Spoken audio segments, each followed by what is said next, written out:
Yo la Rita femme, comment allez-vous aujourd'hui? Vous cherchez à améliorer votre éclairage, mais vous ne voulez pas vous aventurer dans des branchements bizarres, dans des lumières qui éblouissent les gens, vous voulez rester légal. Et ben écoutez, moi j'ai la solution aujourd'hui. Tout d'abord, remettons le contexte. Rappelez-vous, j'avais donc fait les feux full LED avec la rover verte. Ces feux full LED, je les ai donnés finalement à Zeus, puisque c'était des phares d'ancienne génération. Les phares de la rover grise sont maintenant de nouvelle génération, ils sont un peu plus ronds. Donc je me suis dit, allez, je vais lui passer, parce que j'en ai plus besoin. En plus de ça, le faisceau lumineux de la rover grise était vraiment mieux fait que de la première génération. Donc voilà, maintenant me direz-vous, pourquoi est-ce que j'aimerais changer d'ampoule, etc., alors que ça éclaire super méga bien? Eh ben, les feux blancs me manquaient, les feux super puissants me manquait, et voilà, l'halogène, je commençais à en avoir marre, hein, en fait. Ok, t'énerve pas, oh là, on se calme, Tahiri, là, oh. Bon, youtubeur, c'est pas facile, vous voyez. Je sais pas, Karma, Ciel, Univers. Je reçois un mail d'une marque qui m'invite à prendre des LED chez eux. Et la connexion? Merci Google.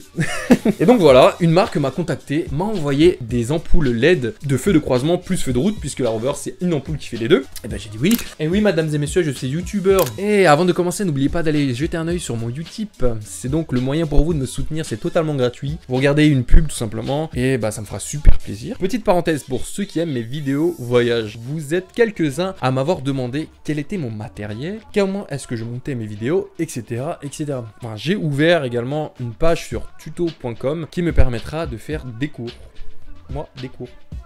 Des cours sur monter des vidéos, cadrer des vidéos, et par exemple sur les effets que je fais, l'hyperlapse, où je fais une vidéo en accéléré de plusieurs photos. C'est le premier cours que je veux mettre sur cette plateforme-là, et je vous tiendrai informé bien sûr quand elle sera en ligne. Si vous aimez les vidéos voyage, que vous voulez commencer à les faire, bah ce sera avec grand plaisir que ce soit moi qui vous montre comment faire. On peut commencer avec un téléphone, c'est d'ailleurs comme ça que j'ai commencé avec mon iPhone. Il est temps de revenir à la vidéo sur les LED. Alors, la marque qui m'a envoyé s'appelle Novesight. C'est une marque qui propose ses produits en ligne. Vous aurez leur site internet dans la description. Et donc, ils font plusieurs LED. Ils font des LED de croisement et d'autres LED. Ils font des LED aussi selon le modèle de ta voiture et c'est cool. Maintenant, passons à l'unboxing, à la découverte de ce produit. Alors, pour l'unboxing de ces LED, comme vous pouvez le voir, la boîte est simple. Il y a juste ce qu'il faut dessus, quelques informations, mais rien de très farfelu. On a un petit manuel à l'intérieur d'installation. Et c'est cool puisque c'est vraiment très simple, c'est juste sur 2-3 pages. Donc, première prise en main, les LED sont vraiment lourdes dans le sens où leur poids, je trouve que ça a l'air vraiment bien fini. Du coup, on a deux petites LED de chaque côté sur le mien puisque c'est un H4 qui fait donc feu de route et feu de croisement. Le socle se déclipse, tac tac, comme vous pouvez le voir, je le tourne d'un côté et d'un sens et il se déclipse très facilement. En dessous, on a donc le ventilateur qui permettra de refroidir l'ensemble. Et puis, on a un module sur le côté qui est, je pense, un transmetteur de courant continu, puisque une LED doit avoir un courant continu pour assurer le maintien de sa durée de vie. C'est-à-dire un courant qui ne varie pas en intensité, qui peut être variable sur une voiture, puisque l'alternateur et la batterie peuvent parfois fonctionner de manière différente. Donc voilà, première appréhension, elles sont plutôt bonnes. Les finitions sont quand même bien faites, je trouve, pour un produit qui n'est pas du Philips ou des grosses marques comme ça. Alors j'étais vraiment impressionné parce que j'ai retrouvé des vidéos du fournisseur sur leur site internet. Les mecs le passent vraiment à toute épreuve. Bah là, comme vous pouvez le voir, dans l'eau. Et ensuite ils le mettent dans la glace, ils le tapent, etc. Et ça fonctionne toujours. Là par exemple, c'est dans le four, mais vraiment dans le four. Bien sûr, ils nous montrent une petite comparaison. En haut, on a l'halogène, au milieu, on a le xénon. En dessous, on a donc les LED qui est vachement plus puissant que le reste. Ah les gars, ils sont pas blagués, c'est un produit bonhomme. On le met dans la glace, dans le feu. Bon, ça suffit de faire le fou là. Bon, à part, moi j'ai pris des LED H4, c'est le socle qui correspond à ma voiture et c'est le système qui correspond également, bien sûr. Il y aura H1, il y aura H7, il y aura des chiffres bizarres, genre 9003 aussi pour les feux de croisement. Vous verrez tout sur le site internet, sur les liens que je vais vous mettre en description également. Il y aura le mien, il y aura le mien.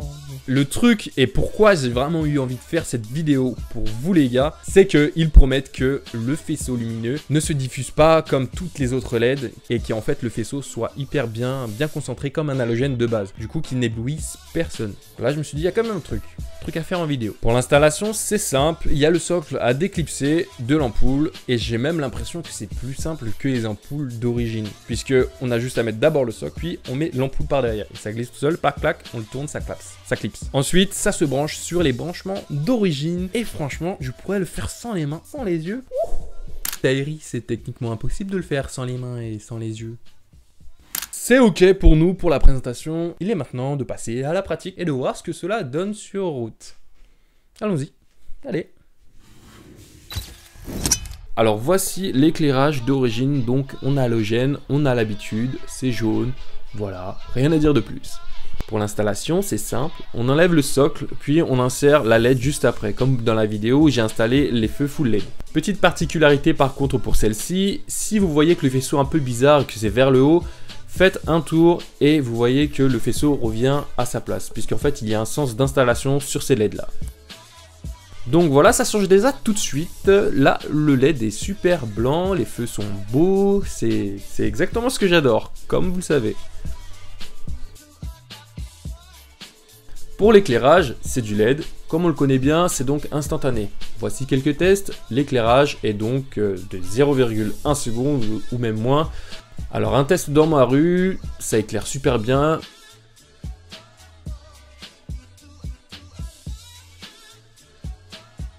Je vais faire un demi-tour par ici, puis j'arrive en ville. Comme vous pouvez le voir sur les côtés, les véhicules sont super éclairés.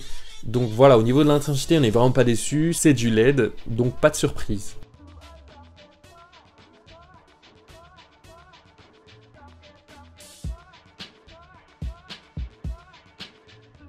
Arrivé sur ce rond-point, je remarque quand même que les feux, faudra les descendre. Surtout, n'oubliez pas de faire ça, sachant que c'est quand même plus puissant que l'halogène. Réglez bien vos feux pour ne pas éblouir les autres automobilistes. Néanmoins, on peut voir quand même que pendant mon roulage, on a quand même le faisceau qui est conservé. Vous voyez que ça ne se répand pas tout partout. Donc voilà, arrivé dans des rues un peu éclairées, on a toujours la puissance assez efficace de ce LED là. À ce niveau du test, je suis vraiment pas mal satisfait.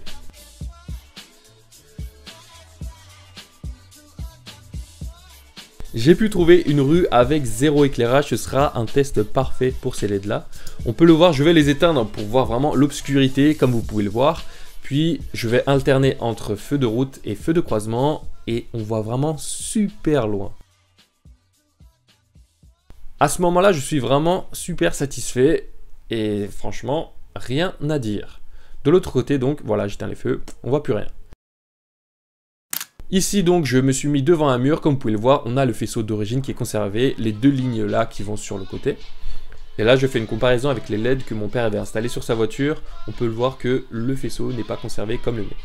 Ok, bien sûr on va revenir sur la législation, vous savez les petits filous. Donc voilà, je me suis un peu renseigné quand même sur la législation de ces feux LED. Pour ma part, je trouve pas qu'il y ait vraiment de contre-indication. Ce qu'il dit donc c'est que les lumières de croisement doivent être de couleur blanche.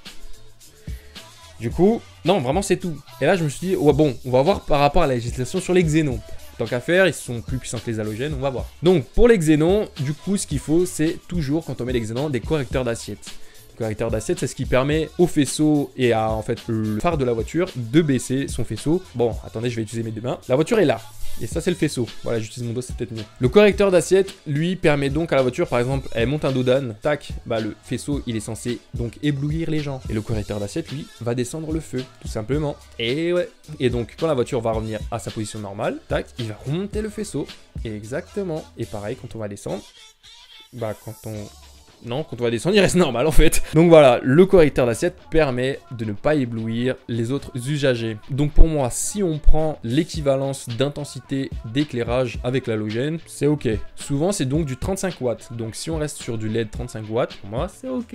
Autre chose, le xénon fonctionne donc avec du gaz. Néanmoins, le gaz, dans le globe optique, quand celui-ci est sale, va se refléter sur tout le globe et va donc faire une grosse lumière blanchâtre sur le globe comme ça. Et il va éblouir tous les autres usagers, tout simplement. Le feu LED ne fonctionne pas avec de gaz, donc sa lumière n'est censée ne pas faire ce gros tamas de lumière blanche dans ton globe. 2 points éliminés donc. Troisième point, c'est donc en hiver. Le xénon ne chauffe pas et en hiver, quand le feu est givré et donc qu'il est tout blanc également avec un film opaque, il ne peut pas faire fondre cette glace. Ce qui fait qu'il va donc éblouir pareil sur tout le globe et va donc éblouir tous les autres automobilistes. C'est pourquoi pour ces deux dernières raisons, sur les xénons, il faut, franchement je sais pas comment ça s'appelle, un nettoyeur qui nettoie les feux, un peu à la manière de la vitre en fait, mais pour les feux, ou des essuie-glaces aussi. Sur les anciennes voitures, je sais qu'il y avait des essuie-glaces. Pour finir sur ce dernier point donc, le LED lui chauffe. C'est d'ailleurs pour ça qu'il y a un ventilateur les gars. Il va alors de ce fait faire fondre la glace qui est sur le bloc optique et ne pas éblouir les autres automobilistes. Avec tous les points que j'ai énumérés et que j'ai donc réfutés, je me dis, bah c'est ok, c'est ok pour moi. Bien sûr, ce qu'il faut faire et ce qu'on va devoir faire, c'est de demander au centre de contrôle technique le plus proche de chez nous pour avoir une réponse définitive. De ce fait, je pars en virée avec la rover dans la forêt, dans la nuit. Je ne vais tuer personne, ne vous inquiétez pas. Et je vous invite à me suivre sur tous les réseaux sociaux et je vous dis à la prochaine pour une nouvelle vidéo.